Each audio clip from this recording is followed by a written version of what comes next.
Well, everyone, we are just about a week away from pre release for Edge of Eternities. And as most of you should have heard from now, the allocations for this set were pretty brutal. In fact, with Tarkir, there was really no allocation for play boosters. With Final Fantasy, there wasn't supposed to be. Then everything got really, really tight. But with Edge of Eternities, this is the first time that before not kind of as a last minute thing, play boosters have been allocated.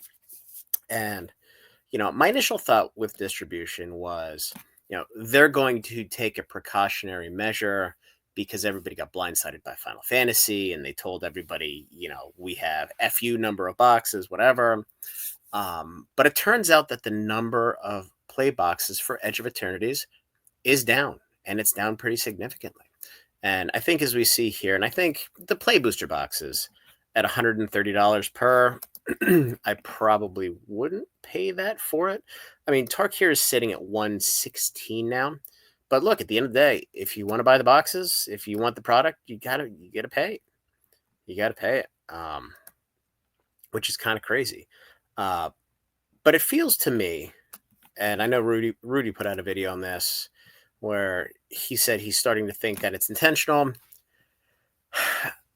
I agree. I think from my perspective, I think the Final Fantasy thing was probably unintentional and it caught everybody by surprise at Wizards, given how much demand there really was. And then they may have hired somebody who's reasonably intelligent and they said, you know what, let's just cut the print runs going forward. If this is what's going to happen and people are going to die for our product and be desperate for our product, let's just do it. So we look at Edge of Eternities. There's no serialized card, at least as far as has been spoiled, which means that's basically not going to happen.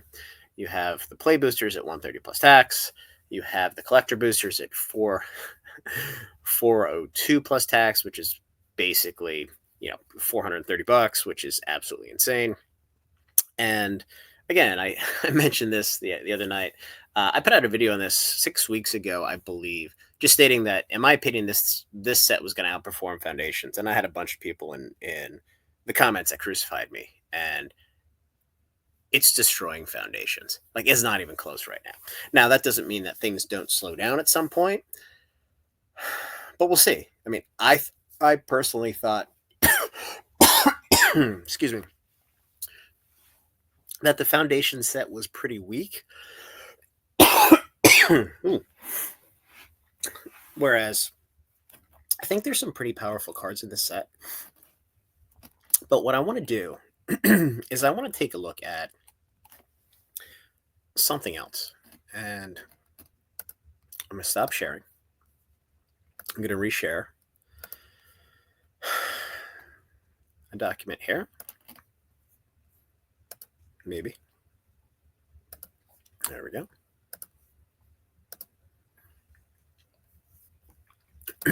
And I have no insider information on how many play boxes were produced. However, I do have a general idea of how many boxes are going in certain directions. So, what I did here was I set the Tarkir playbox baseline number at 400,000. Now that number could be 300,000, it could be 700,000, but $400,000 or 400,000 boxes for play boxes as a baseline feels like about the right number from my perspective. And we know they sold the shit out of Tarkir early on. There was a big banana stand sale where I think like 12,000 boxes or something like that sold. And they went nuts. And, again, these boxes are sitting at $115. But, which is decent. So for Final Fantasy, I have a reasonable degree of, let's see. In my view, I have a reasonable degree of certainty that the ratio of Final Fantasy to Tarkir play boxes from a production perspective is about this ratio. So if we look at Tarkir, 400,000 boxes, Final Fantasy is somewhere around 666, 669, which is kind of funny. And I mean, we see those boxes, they're $220 right now, and they can't get enough of them. We had the 3 waves, waves 2 and 3. The bulk of at least what we got came from Japan. So this kind of shows you how through the roof the demand was for this. Now, Edge of Eternities has taken a step back from Tarkir. The print run is lighter by a little bit. Let's call it 360,000. That's why the demand is up, coupled with the hype from Final Fantasy, which is why we're seeing the price that we're seeing. So whether this sells off after, if this sells off after release or when things slow down, I don't know. But what's really effed up is what comes next. Spider-Man. I have some numbers for Spider-Man, and I have some numbers for Avatar, and everybody does from a handful of distributors.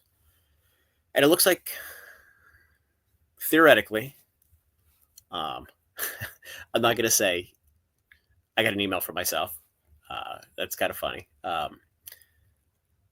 Spider-Man is probably about this percentage of the rest of these, which I don't understand. But if this is factually correct, and I don't understand why they would print more Avatar than Spider-Man, I don't know. And again, I'm theorizing with a high degree of certainty in my mind, just based on what I know.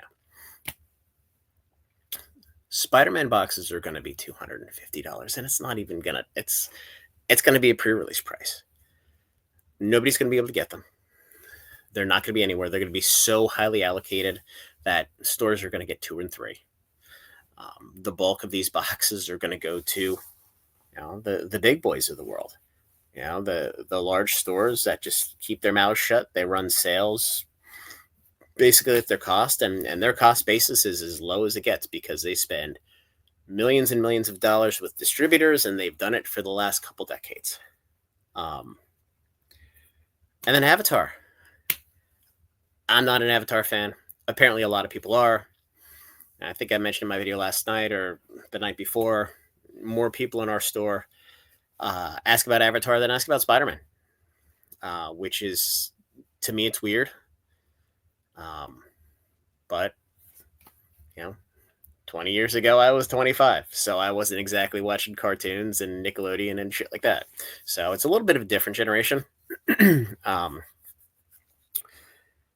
The moral of the story is, if you think what you see now is bad, you're in for a rude awakening, because the numbers that we're going to see on pricing for play boxes, this is play boxes. Now, the collectors, I would imagine they're going to stay relatively the same because they're going to sell regardless. It doesn't make any sense to cut those. But this is going to create hype. It's going to create demand. It's going to create FOMO. And these boxes are going to fly. And if you can't afford a box, it's going to be very unfortunate. The packs are going to be expensive, but you're going to have some cards in the set that are playable that are relatively cheap. This is a dynamic that we're going into that we have never seen before, where you have Magic, and I did a video last night on Pokemon, and I think a couple large stores came out today and said the exact same thing that I said last night. Again, I'm generally kind of early on these things. Just I kind of try to keep my ear to the pavement. I don't even know what's going to happen next. Spider-Man boxes come out at $250, and Mega Evolutions boxes come out at $250. I guess everybody's going to go to Yu-Gi-Oh! I don't know. I don't know, but this is a fascinating economic experiment, because you have 2 games that have millions of players hooked, and now all of a sudden you're just yanking the floor out and stealing everybody's wallet. You're hanging them upside down and you're shaking out their pockets. So yeah, It's going to be a wild ride, guys. Buckle up.